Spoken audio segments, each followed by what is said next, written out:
Pour faire venir le grain, il faut que j'attende que ça soit au moins à 40 degrés. Donc là, on est en train de presser du colza. Donc ça sera du tourteau de colza. Donc c'est les résidus. Après l'extraction de l'huile, l'huile va couler en dessous, là, dans le petit bac de décantation. En plus de faire de l'huile, Pascal Guérin produit aussi des céréales, des lentilles et élève des bovins. Tout est bio depuis une vingtaine d'années et tout est transformé sur place. Un choix fait au départ pour valoriser la viande et qu'il a poursuivi avec ses oléagineux.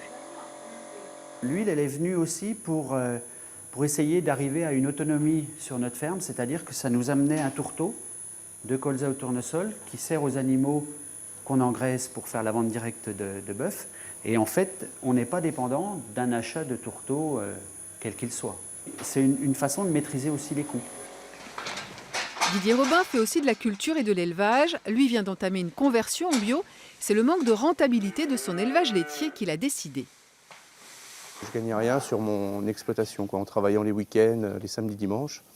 Je payais mon salarié et demi, parce que j'avais 1,5 salariés. Donc, et à la fin, il ne restait rien. Il change donc ses bovins laits pour des bovins viande, se sépare d'un salarié. Et c'est en faisant lui-même les traitements dans ses parcelles qu'il a un déclic.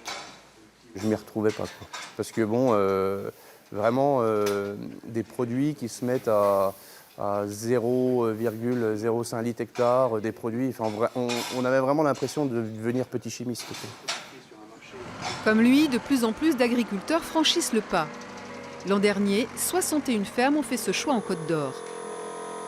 Une bonne chose, estime Pascal Guérin, à condition toutefois de s'organiser. On a des contacts très importants avec la restauration collective, sur Dijon ou autre. Donc on a des portes qui s'ouvrent, mais justement il faut se grouper, il faut travailler ensemble pour pouvoir répondre à de la restauration collective. On ne peut pas répondre en individuel, quoi. Dans 2 ans, toute l'exploitation de Didier Robin sera labellisée bio. Un bon choix pour lui, même si la transition n'est pas toujours facile. C'est beaucoup plus de travail à la base, le bio, donc c'est-à-dire dans la préparation des champs, parce qu'on n'a plus le filet de sécurité qu'est le produit de traitement en fait. Donc il faut vraiment qu'avant la plantation, tout soit fait et bien fait, quoi.